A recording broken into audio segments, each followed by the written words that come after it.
Bonjour à tous, vidéo sur la lecture de la Bible. Donc, j'ai un autre missel si vous voulez, mais c'est écrit en plus petit et ça dit à peu près la même chose. Moi j'ai fait, je vous ai dit, une petite comparaison entre les Bibles. Il n'y a pas grand chose qui les différencie, hein, peut-être des termes, une manière de raconter, mais léger quoi. C'est voilà. Alors, ah oui, je cherche la page, mais on prend au hasard. Allez, donc, attends. Je suis sur le livre des psaumes, chapitre 103, le grand salut de Dieu. Alors, de David. Donc, les psaumes, c'est vraiment le livre de David, hein, il me semble. Hein, c'est vraiment le livre. Voilà.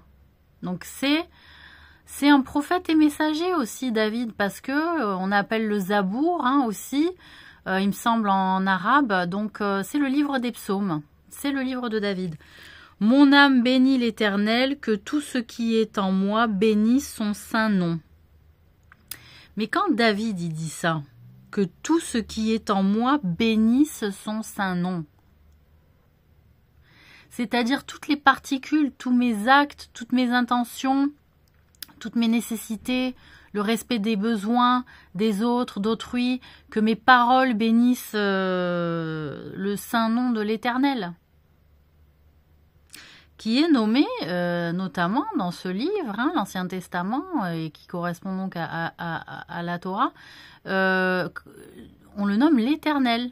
Je sais que les Juifs ils disent Hachem pour nommer Dieu, mais là c'est vraiment le terme d'Éternel hein, qui est indiqué. Donc, qu'il bénisse son saint nom, qu'il bénisse l'Éternel, on appelle à la prière sur l'Éternel. Hein, bien sûr qu'on demande, on fait des prières pour avoir des choses de l'Éternel, hein, mais on peut aussi prier en sa faveur, le remercier, lui indiquer qu'il augmente notre foi, qu'il augmente nos richesses, qu'il augmente nos bienfaits, qu'il augmente notre capacité à être meilleur, etc. Mon âme bénit l'Éternel et n'oublie aucun de ses bienfaits. C'est lui qui pardonne toutes les iniquités, qui guérit toutes les maladies. C'est lui qui délivre ta vie de la fosse, qui te couronne de bonté et de miséricorde. C'est lui qui rassasie de bien ta vieillesse, qui te fait rajeunir comme l'aigle. L'Éternel fait justice, il fait droit à tous les opprimés. Parce que il y a de l'injustice à opprimer des gens qui sont de classe, des sous-classes, hein, catégorisées quand même à l'époque. Donc il a manifesté ses voies à Moïse, ses œuvres aux enfants d'Israël.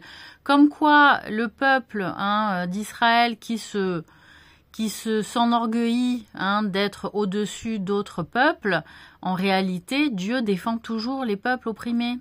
Hein, il défend toujours ceux qui sont en dessous des peuples qu'il a mis au-dessus, des uns et des autres. Donc je comprends vraiment pas la logique d'Israël, je vous le dis. Il a manifesté ses voies à Moïse, ses œuvres aux enfants d'Israël. L'Éternel est miséricordieux et compatissant, lent à la colère et riche en bonté. Il ne conteste pas sans cesse, il ne garde pas sa colère à toujours. Donc c'est-à-dire à un moment donné, il peut pardonner, hein.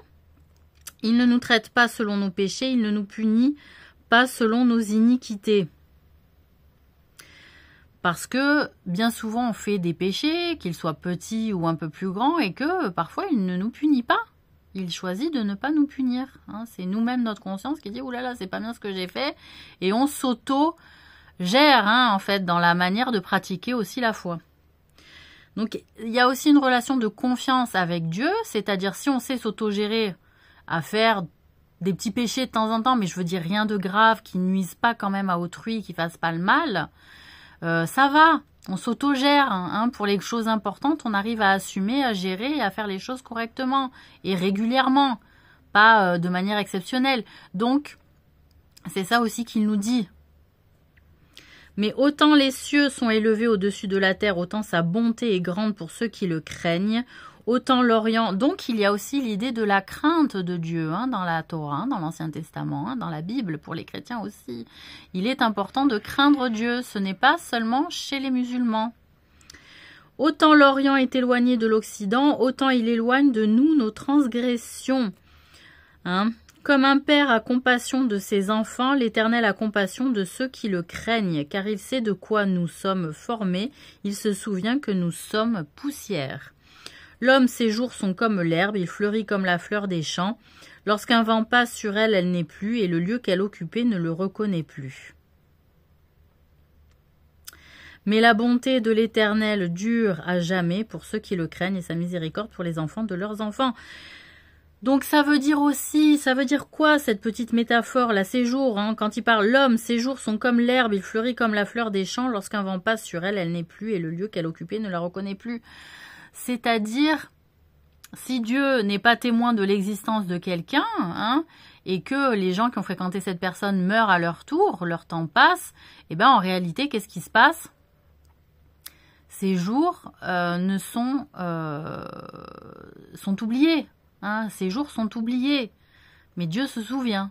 Dieu se souvient de ce qu'il a fait, de ce qu'il a mangé, de ce qu'il a eu comme action, comment il s'est comporté avec les gens, etc. Mais la bonté de l'Éternel dure à jamais pour ceux qui le craignent et sa miséricorde pour les enfants de leurs enfants.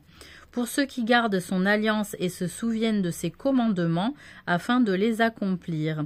L'Éternel a établi son trône dans les cieux et son règne domine sur toutes choses. Bénissez l'Éternel, vous, ses anges, qui êtes puissants en force et qui exécutez ses ordres en obéissant à la voix de sa parole. Bénissez l'Éternel, vous toutes ses armées, qui êtes ses serviteurs et qui faites sa volonté. Bénissez l'Éternel, vous toutes ses œuvres, dans tous les lieux de sa domination. Mon âme bénit l'Éternel. Donc il y avait un souci pour David, hein, de vraiment, il ne se laissait pas tranquille, où il disait, faites que mon âme bénisse l'Éternel, même quand je suis inconscient, mais que mon âme travaille pour moi-même dans mon inconscient pour bénir l'Éternel, hein, que cela soit sans cesse. Allez, on continue. Hop. Et donc on tombe sur le livre du Lévitique. Donc le chapitre 12, règles pour la femme qui enfante. Tiens.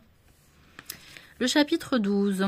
L'Éternel parla à Moïse et dit, « Parle aux enfants d'Israël et dit, lorsqu'une femme deviendra enceinte et qu'elle enfantera un mâle, elle sera impure pendant 7 jours. » Bon, ben moi j'apprends des trucs aussi. Elle sera impure comme au temps de son indisposition menstruelle. Le 8e jour, l'enfant sera circoncis, hein, comme chez les musulmans. Les juifs circoncisent donc leur enfant très très tôt. Comme ça cicatrise très bien. Avec de l'huile d'olive d'ailleurs, hein, ça marche très bien. Alors le 8e jour, l'enfant sera circoncis. Elle restera encore 33 jours à se purifier de son sang. Elle ne touchera aucune chose sainte et elle n'ira point au sanctuaire jusqu'à ce que les jours de sa purification soient accomplis. Donc en gros, comme en islam, on ne doit pas toucher un livre comme le Coran, un livre sacré, quand on a les menstrues, nous en tant que femmes. On peut dormir par contre à côté du mari, mais on ne peut pas avoir de rapport. Hein, voilà. De rapport intime, effectivement. Si elle enfante une fille, elle sera impure pendant 2 semaines. Oui, c'est pour les femmes juives. Hein. Comme au temps de son indisposition menstruelle, elle restera 66 jours à se purifier de son sang. Comme quoi, la matière qui crée la fille est plus lente à se purifier que le garçon. On ne sait pas pourquoi, hein, seul Dieu sait.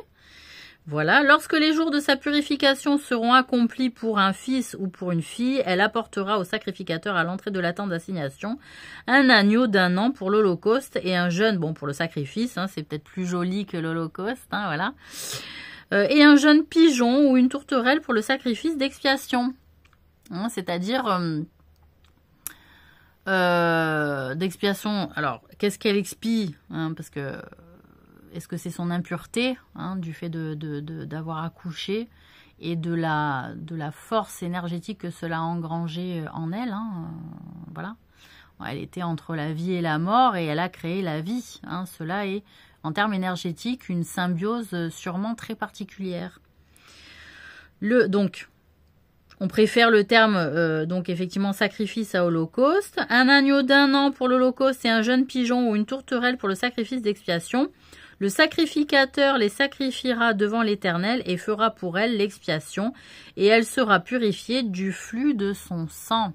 Hein, c'est-à-dire aussi, on sacrifie pour remercier la vie qui nous a été confiée, mais aussi cela permet l'expiation de l'impureté du flux de son sang. Telle est la loi pour la femme qui enfante un fils ou une fille. Si elle n'a pas de quoi se procurer un agneau, elle prendra 2 tourterelles ou 2 jeunes pigeons, l'un pour le sacrifice. Parce que l'Holocauste, franchement, pour le livre des Juifs, c'est particulier. Ben bon, là, on est dans la Bible. Bon. Si elle n'a pas de quoi se procurer un agneau, elle prendra 2 tourterelles ou 2 jeunes pigeons, l'un pour le sacrifice, l'autre pour le sacrifice d'expiation. Le sacrificateur fera pour elle l'expiation et elle sera pure.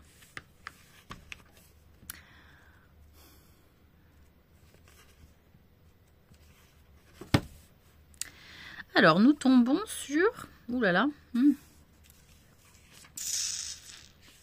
Sur un chapitre très long. Ouh là là. Alors, ce que je vais faire, comme il ne me reste pas beaucoup de batterie, je vais juste aller sur la page derrière.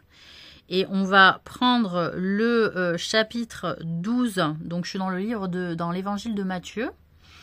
Donc, on est dans le chapitre 12. Jésus et le sabbat démoniaque guéri.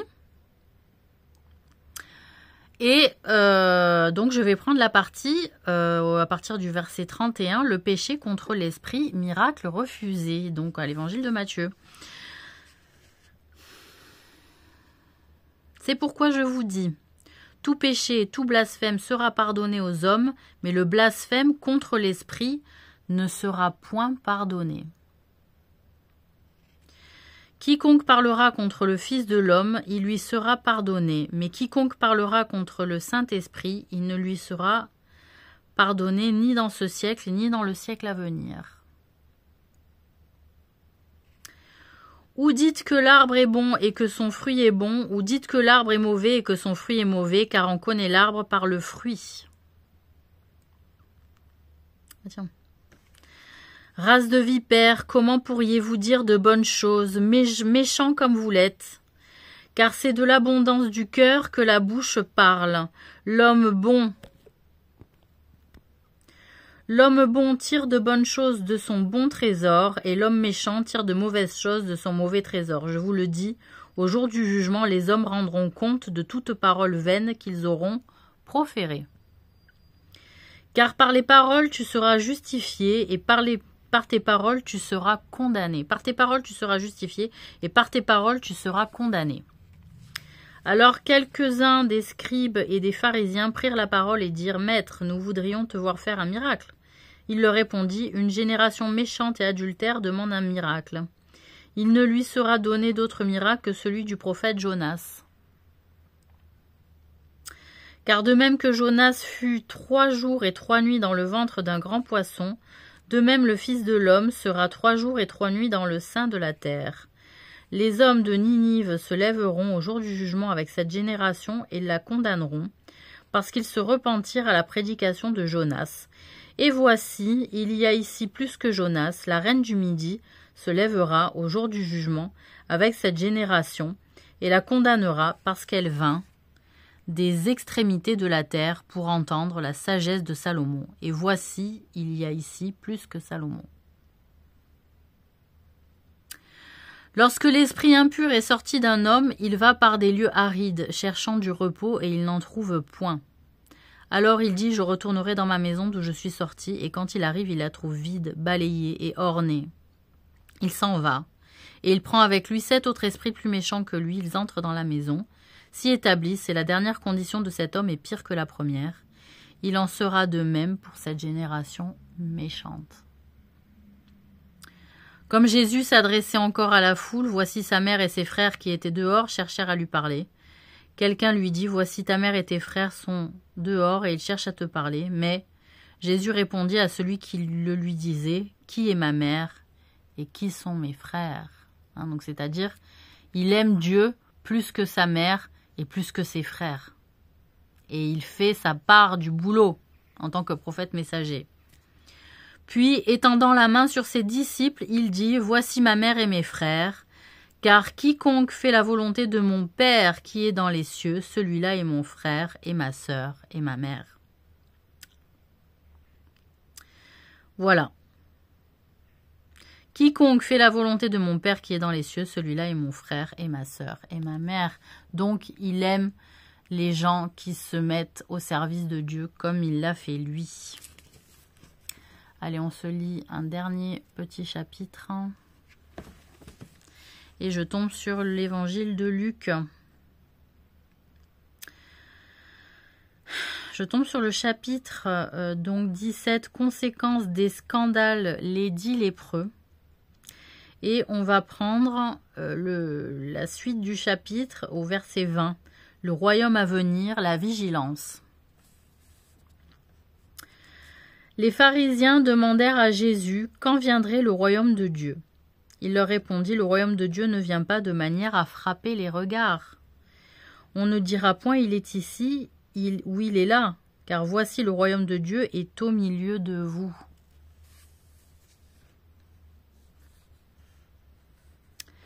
Et il dit aux disciples, des jours viendront où vous désirerez voir l'un des jours du Fils de l'homme, et vous ne le verrez point. On vous dira, il est ici, il est là. N'y allez pas, ne courez pas après. Car comme l'éclair resplendit et brille d'une extrémité du ciel à l'autre, ainsi sera le Fils de l'homme en son jour. Mais il faut auparavant qu'il souffre beaucoup et qu'il soit rejeté par cette génération. Ce qui arriva du temps de Noé arrivera de même au jour du Fils de l'homme. Les hommes mangeaient, buvaient, se mariaient et mariaient leurs enfants jusqu'au jour où Noé entra dans l'arche. Le déluge vint et les fit tous périr. Ce qui arriva du temps de Lot arrivera pareillement. Les hommes mangeaient, buvaient, achetaient, vendaient, plantaient, bâtissaient. Mais le jour où Lot sortit de Sodome, une pluie de feu et de soufre tomba du ciel et les fit tous périr. Il en sera de même le jour où le Fils de l'homme apparaîtra. En ce jour-là, que celui qui sera sur le toit et qui aura ses effets dans la maison ne descende pas pour les prendre. Il me semble qu'on l'a déjà lu.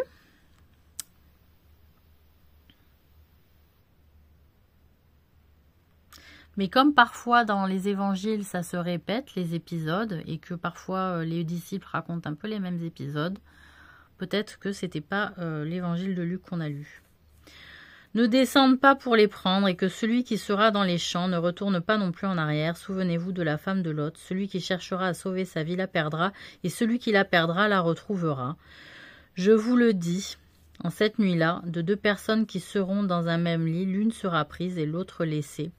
De 2 femmes qui moudront ensemble, l'une sera prise et l'autre laissée. De 2 hommes qui seront dans un champ, l'un sera pris et l'autre laissé. Les disciples lui dirent, où sera ce Seigneur ? Et il répondit, où sera le corps ? Ils s'assembleront les aigles. Donc là, on a une phrase sur la femme de Lot. Celui qui cherchera à sauver sa vie la perdra, et celui qui la perdra la retrouvera.